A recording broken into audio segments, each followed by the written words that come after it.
प्रभु का धन्यवाद हो और उसका नाम मुबारक हो। आप सबों का इस सुबह के वक्त प्रभु यीशु मसीह के मधुर नाम में स्वागत करना चाहता हूँ।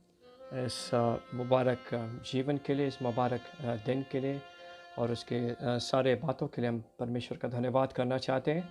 और परमेश्वर हम सब से प्रेम करता है और परमेश्वर चाहता है हम उसके प्रेम को समझें और चखें और उसके संगति में हम बने रहें।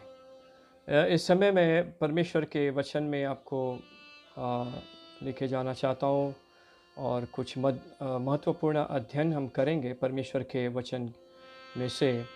और मेरे साथ निकालिए पहला कुरिन्थियों उसका 15 अध्याय 50 से 58 वचन तक हम पढ़ेंगे।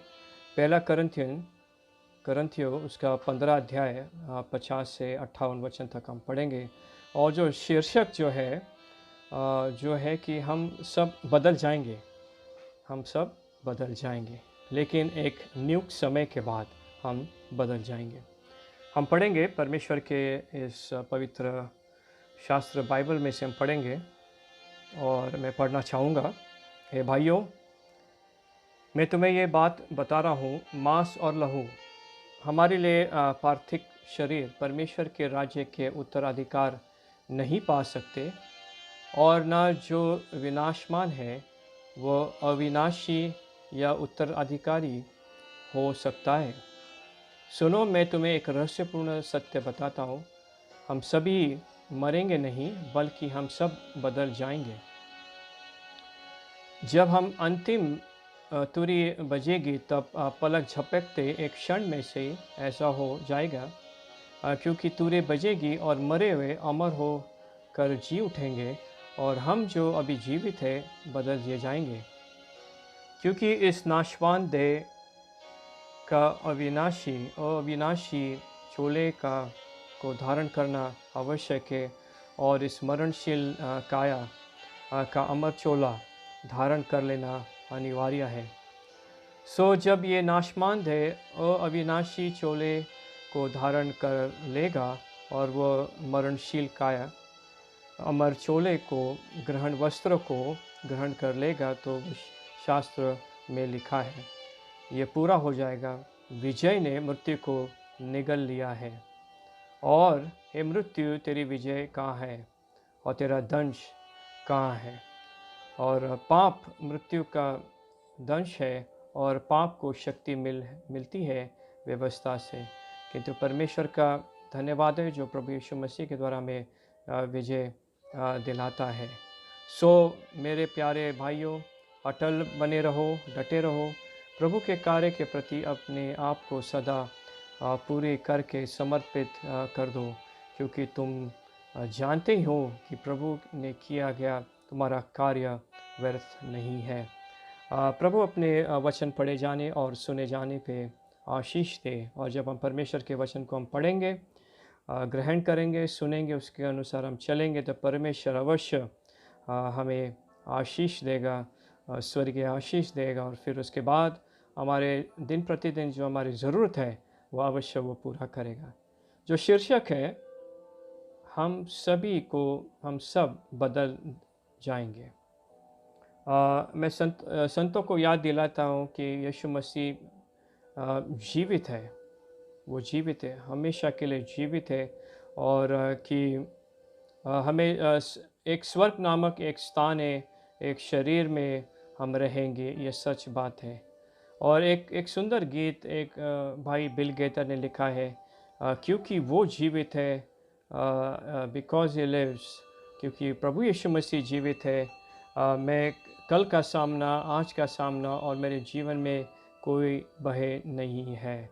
और उसने ये लिखा कि क्योंकि वो जीवित है, प्रभु यीशु मसीह जीवित है, मैं कल का सामना कर सकता हूँ। और आज जो भी है वास्तविक जो परिस्थिति जो है, स्थिति है, जो पूरा विश्व जो है महामारी के चपेट में है, दुख है, विलाप है, मातम है, और आर्थिक व्यवस्था बिगड़ गई है, और उसके बीच में हम देखते हैं कि बहुत परेशानियां हैं। और उसके बीच में जो प्रभु पे विश्वास करते हैं, प्रभु अवश्य उनको बल और शक्ति देगा कि कल का वो सामना करे, आज का वो सामना करे और उनकी ज़रूरत को अवश्य वो पूरा करेगा। क्योंकि यीशु जीवित है, सारे भय दूर हो गए हैं। अगर आपके जीवन में भय है, किसी इंसान के विषय में भय है, कल के विषय में भय है, कल कैसे होगा, क्या होगा, लेकिन मैं आपको बताना चाहता हूँ कि यीशु मसीह जीवित है और वो सब जानते हैं क्या हो रहा है, वो हमें सँभालेगा। क्योंकि यीशु मसीह जीवित है, मेरा भविष्य जो है वो उज्ज्वल है। आज दुनिया कह रही है आपका भविष्य उज्ज्वल नहीं है, आप कुछ नहीं है, सब ख़त्म हो गया है। नहीं, जब तक हम इस दुनिया में हैं, जो प्रभु यीशु मसीह के वचन के अनुसार चलते हैं, जो उससे प्यार करते हैं, उनका भविष्य उज्ज्वल है। कमी और तंगी के बीच में भी प्रभु जो है अपने लोगों को सँभालेगा, उनकी ज़रूरत को वो पूरा करेगा। और तो हमेशा याद रखिए कि प्रभु परमेश्वर, प्रभु यीशु मसीह जीवित है। तो पौलुस हमें इन आयतों के द्वारा हमें बताने की कोशिश कर रहे हैं कि प्रभु यीशु मसीह जीवित है और हम एक बेहतर जीवन जी सकते हैं। एक साधारण जीवन नहीं, लेकिन एक सुंदर बेहतर जीवन हम अवश्य जी सकते हैं। और हमें क्योंकि यीशु मसीह ज़िंदा है, जीवित है, हमें किसी दिन जीवन की चिरस्थायी बना सकता है। हमें दुविधा में नहीं रहना है, परेशानी में नहीं रहना है, लेकिन परमेश्वर हमें एक अच्छा भविष्य, एक चिरस्थायी, एक ऐसे जीवन देना चाहता है। क्योंकि यीशु मसीह जीवित है, हमें हमारी जो दिवंगत है को फिर से प्यार, जो जिससे हम प्यार करते हैं, हम उनको वापस मिल सकते हैं। हमारे पास आशा, जो हमारे अज़ीज़ लोग जो है, जो आज प्रभु में सो गए हैं, और अगर हम बने रहेंगे प्रभु में, अगर हम भी प्रभु में सो जाएंगे, तो अवश्य हमारे जो अज़ीज़ लोग जो है, दिवंगत लोग जो है, जिनसे हम प्यार करते हैं, अवश्य उनको हम एक दिन अवश्य मिलेंगे। क्योंकि यीशु मसीह ज़िंदा है, हमारे पास एक आशा है, एक मुबारक आशा है, एक अच्छा भविष्य है। तो इस पाठ के द्वारा हमें पौलुस आशा दिलाता है कि मसीहत जो है कुछ पाने के लिए, मसीहत में बने रहने के लिए, और उस जीवन के अलौकिक जीवन जो है, मृत्यु के पश्चात आनंद काल का जो जीवन है, जिसको हम कह रहे हैं कि हमें बदल जाना है, कि हमें पाने के लिए मरने के लिए हमें इंतज़ार नहीं करना है, लेकिन इस वर्तमान जीवन में भी हम परमेश्वर के साथ बने रह के उस आनंद को हम अनुभव कर सकते हैं। तो परमेश्वर चाहता कि इस बात को हम समझें और हम इस सांत्वना को हम प्राप्त करें कि जिस स्थिति में आज भी है, हम उस सांत्वना को हम प्राप्त करें कि परमेश्वर हमें बताना चाहता है कि वो जीवित है, तो हम इस जीवन में भी एक अच्छा जीवन जी सकते हैं। और मैं कुछ बातें आपके सामने पेश करना चाहता हूँ, जिससे मैं आशा दिलाना चाहता हूँ कि पौलुस कहता है कि हम सब बदल दिए जाएंगे, हम सब बदल दिए जाएंगे। और ये मेरा जो शीर्षक, में कुछ शब्दों को वहाँ से उठाना चाहता हूँ। और जो पहला बिंदु जो है वो है 50 से 53 वचन में हम देखते हैं कि हमारे लिए एक ज्योतिमान होने का एक अवसर है, अपॉर्चुनिटी फॉर एनलाइटमेंट जिसको हम कहते हैं। और पॉल इन शरीर और पुनरुत्थान शरीर के बीच अंतर का वर्णन कर रहे हैं कि एक नाशमान जो शरीर है वर्तमान, और पुनरुत्थित शरीर के बीच में अंतर का वर्णन कर रहे हैं, और जो किसी दिन संत जो स्वर्ग में पहनेंगे। और उन चीज़ों के बारे में बता रहे हैं कि ज़्यादातर लोग जानते हैं, लेकिन वो एक नई चीज़ को पेश करने वाले, और वो कहते हैं कि एक रहस्य है, एक मिस्ट्री है, वो अनावरण करना चाहते हैं। और वो कहते हैं कि वो परमेश्वर की भेद की बातें और जो उसके संदर्भित कहना चाहते हैं, और वो चाहते हैं कि इस छिपी हुई जो बात है, भेद की बात है, जिसको ज्ञानवर्धक सत्य सिखाने के लिए वो उपयोग करना चाहते हैं। और वचन 50 और 53 में इसमें प्रबोधन किया गया है कि हम ऐसे इस वर्तमान शरीर जो है, इस शरीर को लेके हम उस स्वर्ग में हम प्रवेश नहीं कर सकते, क्योंकि ये शरीर जो है पाप से अपवित्र है। ये स्वर्ग में प्रवेश नहीं कर सकता है। यह शरीर ये नाशवान है और ये स्वर्गीय क्षेत्रों में अनंत काल के लिए मौजूद नहीं रह सकता। मैं दोबारा बताना चाहता हूँ, ये शरीर नाशवान शरीर है, मिट्टी से बना हुआ है और स्वर्गीय क्षेत्रों में अनंत काल के लिए मौजूद नहीं रह सकता। अगर हमें जाना है तो हमें अपने आप को बदलना पड़ेगा, हमें बदलना पड़ेगा, हमें एक पुनरुत्थित शरीर को अपनाना पड़ेगा। और हमें बताया गया कि उस एक नए शरीर को एक विरासत के रूप में हम उस उम्मीद कर सकते हैं। और प्रभु यीशु मसीह हमसे कहते हैं कि हमें एक नया शरीर दिया जाएगा, एक पुनरुत्थित शरीर पाने के लिए हमें दिया जाएगा। और एक नए शरीर पाने के लिए हमें इस क्षय, मरना और अपवित्र शरीर से मुक्त होने के लिए हमें मरना होगा। उस शरीर को प्राप्त करने के लिए ये जो पापी शरीर जो है, जहाँ पे क्षय है, मरने और अपवित्र शरीर से मुक्त होने के बाद ही हमें उस शरीर को हम प्राप्त कर सकते हैं। तो जो लोग प्रभु को वो जानते हैं और जिसके पास आशा है, और हम जानते हैं कि इस जीवन में जो पाप, ये शरीर में जो पापी स्वभाव है, पाप जो है, परमेश्वर हमें, जब हम उस चीज़ में से मुक्त होंगे तो हम यीशु के रूप में बदल दिए जाएंगे। हमें जैसे वो है वैसे हम बन जाएंगे। उस प्रकार का हमें शरीर हमें परमेश्वर देगा। तो इससे मुक्त होना आवश्यक है, मृत्यु के माध्यम से, या फिर प्रभु यीशु मसीह जो जीवित है उनको वो बदल जाएंगे।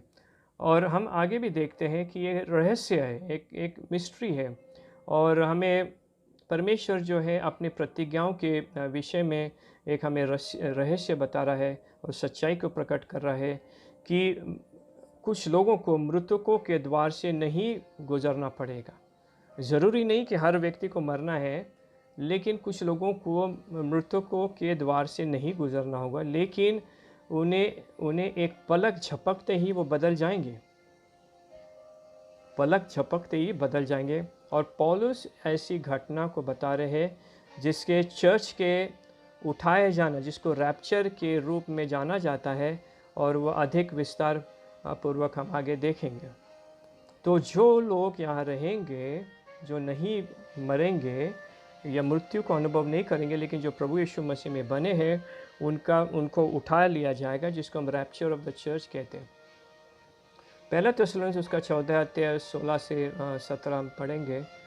क्योंकि प्रभु आप ही स्वर्ग से उतरेंगे। कौन उतरेंगे? स्वयं प्रभु यीशु मसीह। उस समय ललकार और प्रधान दूत का शब्द सुनाई देगा और परमेश्वर की तुरही फूंकी जाएगी, और जो मसीह में मरे हैं वो पहले से जी उठेंगे, और तब जो जीवित थे और बचे रहेंगे उनके साथ बादलों पर उठा लिए जाएंगे कि हवा में प्रभु से मिले, और इस रीति से हमें सदा प्रभु के साथ रहने और इन बातों से एक दूसरों को सांत्वना या शांति दिया करो। तो हम यहाँ पे देखेंगे कि ये जो है यहाँ पे स्वयं प्रभु यीशु मसीह स्वर्ग से उतरेंगे। तो एक महत्वपूर्ण बिंदु यहाँ पे हम देखते हैं कि वो एक अचानक घटना होगी, एक अचानक घटना होगी। उस शब्द को कहते हैं पल, उस शब्द से जिसको हम परमाणु शब्द कह सकते हैं, ऐसा जो अविभाज्य है, और जिसको इंग्लिश में कहते हैं ट्विंकलिंग, एक पंख के प्रलभ या संदर्भित हम कह सकते हैं कि एक किसी तारे की टिमटिमाहट, और दूसरे शब्दों में कि जब यीशु मसीह अचानक से आएंगे पलक झपकते, जो क्या होगा, जो मृत जो प्रभु में सोए हैं वो उठा लिए जाएंगे, और जो वो जीवित है वो बदल जाएंगे। आमीन। जो प्रभु में सोए हैं वो उठा लिए जाएंगे अपने कब्र में से, और जो जीवित है वो पलक झपकते ही बदल जाएंगे, और वो अपने लोगों को आके ले जाएगा, और वो अघोषित रूप से आएगा, बता के नहीं आएगा। इतने सालों से वचन में हमें बता रहा है कि मैं आ रहा हूँ, तैयार हो जाओ, पश्चाताप करो, अपना जीवन दो, लेकिन वो अघोषित रूप से आएगा, विदाउट अनाउंसमेंट। और ऐसे होगा कि उस एक क्षण ये होगा और अगला पल कुछ होगा। आएँगे, प्रभु यीशु मसीह स्वयं आएँगे और इसका कोई फ़र्क नहीं पड़ता कि इंसान वह कब्र में मरे हुए हैं या पृथ्वी पे जीवित है। परमेश्वर जो बचे हुए लोग हैं वो अचानक से उठा लिए जाएँगे। चाहे इंसान कब्र में हो या ज़िंदा हो, जीवित हो। अगर वह व्यक्ति प्रभु यीशु मसीह का शिष्य है तो अवश्य उसको उसको उठा लिया जाएगा। और इसलिए यीशु कहते हैं कि तुम भी तैयार हो जाओ, ऐसा समय में तुम सोचते हो कि मनुष्य पुत्र नहीं आए, ऐसे समय वो अचानक आ जाएगा। और एक बिंदु है कि एक it will be a selective event, एक चयन मार्ग तक घटना होगी। It will be a select, हम और सभी शब्दों पर ध्यान दें। किसके विषय में कह रहे हैं? और पौलुस कहते हैं कि जब यीशु आएंगे तो सभी लोग नहीं जाएंगे, लेकिन एक चयन होगा, एक सिलेक्शन होगा जो प्रभु यीशु मसीह में सोए हैं और जो जीवित है, जो प्रभु यीशु मसीह में बने हैं, जो उसके शिष्य है, जो उसकी आज्ञा का पालन करते हैं, वही उसके साथ जाएंगे। और जिन्होंने प्रभु यीशु मसीह पे विश्वास किया, जिन्होंने नया जन्म पाया हुआ है। और यूहन्ना रचित सुसमाचार में हम देखते हैं, यूहन्ना 3 उसका 3 और 7, यीशु ने उनको उत्तर दिया कि मैं तुम्हें सच सच कहता हूँ कि यदि कोई नई सिरे से नहीं जन्मे तो परमेश्वर के राज्य में प्रवेश नहीं कर सकता। अचंभा ना कर कि मैंने तुझे ये कहा है कि तुम नए सिरे से जन्म लेना अवश्य है। तो चयन है, सब नहीं। आज दुनिया में कहते हैं जो इंसान मरता है, लोग कहते हैं उसका स्वर्गवास हुआ है, उसको आत्मा को शांति मिले। ऐसा नहीं है, यह भ्रम है, यह भ्रम है, ऐसा नहीं होता है। जिस इंसान को इस दुनिया में शांति नहीं मिली, मरने के बाद उसको कैसे उसके आत्मा को शांति मिल सकती है? वो संभव नहीं है। और एक महत्वपूर्ण बात है कि ये एक बहुत गंभीर बात है। It is a solemn event, एक बहुत गंभीर घटना है। जो लोग पीछे छूट गए हैं उनको एहसान भी नहीं होगा ये क्या हुआ। उनको जो पीछे रह गए उनको पता भी नहीं लगा, अरे ये क्या हुआ, ये क्या हो रहा है, गड़बड़ी, परेशानी। और जो अपनी खोई हुई स्थिति में रहेंगे, अंत यीशु के बिना नरक में चले जाएंगे। जिन्होंने यीशु मसीह को उसका इनकार किया, उसको नज़रअंदाज किया और उसका मजाक उड़ाया और बार बार कहने के बाद भी उस पर ध्यान नहीं दिया, वो बाइबल कहती है उनको नरक में भेजा जाएगा। यदि आप बचे हो, आप उस महान क्लेश में प्रवेश नहीं करेंगे। यदि आप बचे हो, यदि अपने विश्वास प्रभु यीशु मसीह पर रखा है और उसके वचन के अनुसार चल रहे हो, तो उस महाप्रवेश क्लेश में प्रवेश नहीं करेंगे। आप पृथ्वी पर नरक का अनुभव करेंगे और फिर आप मरने के बाद, मसीह बिना मरने के बाद अनंत काल के लिए उस नरक में चले जाएंगे। बहुत महत्वपूर्ण बात है। अगर अपने अपना जीवन प्रभु यीशु मसीह को नहीं दिया तो बाइबल कहती है उनको नरक में भेजा जाएगा। और मुझे ये बात बताने के लिए, आपको बताने के लिए रोमांचित नहीं करता हूँ, लेकिन ये सच्चाई है, ये कटु सत्य है। अगर यीशु मसीह पर भरोसा नहीं किया तो आप जो है बाइबल के अनुसार आपको नरक में भेजा जाएगा। और एक महत्वपूर्ण बिंदु है कि it will be a sad moment, ये बहुत दुखद घटना होगी। ये दुखद घटना क्या होगी कि उस दिन परिवार हमेशा के लिए टूट जाएंगे, पति पत्नी अलग अलग हो जाएंगे। हम नहीं जानते उनके विश्वास की स्थिति क्या होगी। माता पिता बच्चे एक दूसरे से नहीं देखेंगे, क्योंकि एक उठा लिया जाएगा, एक यहीं रहेगा। तो ये वियोग होगा, एक वियोग का दुख होगा। दोस्त एक दूसरे से अलग होकर अनंत काल के लिए व्यतीत करेंगे। और सबसे बड़ा दुख ये होगा कि एक दूसरे को नहीं मिल पाएंगे और बड़ी ये दुखद घटना होगी। और उसके बाद हम और एक महत्वपूर्ण बात है कि it will be a satisfying moment, एक संतुष्टि दया घटना होगी, एक संतुष्टि दया घटना होगी। और पौलुस कहता है कि मृत को असमयित उठा लिया जाएगा और हम बदल दिए जाएंगे। और उसके बारे में सोचना कि हम सोचते कि लोग आज कैंसर, हृदय रोग, वृद्धावस्था और हज़ारों कारण के मारे प्रियजन समय से पहले ही दुनिया से निकल जाते हैं, उनका मृत्यु हो जाते हैं। तो परमेश्वर कहते हैं एक दिन आ रहा है जब वो लोग जो विश्वास में सोए हैं वो उठा लिए जाएंगे और उस दिन को वो वापस देखेंगे। और ये पुराना जीवन, पुराना शरीर जो है ये तुरंत बदल दिया जाएगा। और एक ही पलक झपकते ही ये जो पापी शरीर जो है जो मरणशस्त्र शरीर रहेगा और जो वो बदल जाएगा और हम प्रभु यीशु मसीह के उस पुनरुत्थानित जो शरीर उसको हम अपनाएंगे, उसको हम एक नए जीवन को धारण करने जा रहे हैं। और हम देखेंगे कि परमेश्वर चाहता है कि हम इन अंतिम दिनों में इस बात को समझे कि प्रभु यीशु मसीह का आना बहुत निकट है। दूसरे सत्र में, दूसरे हफ्ते में ये जो अध्ययन है इसको मैं जारी रखूँगा। आज हमने पहला सत्र देखा, पहला कुरिन्थियों 15 अध्याय 50 से 58 वचन में हमने देखा है कि जो शीर्षक है कि हम बदल जाएंगे।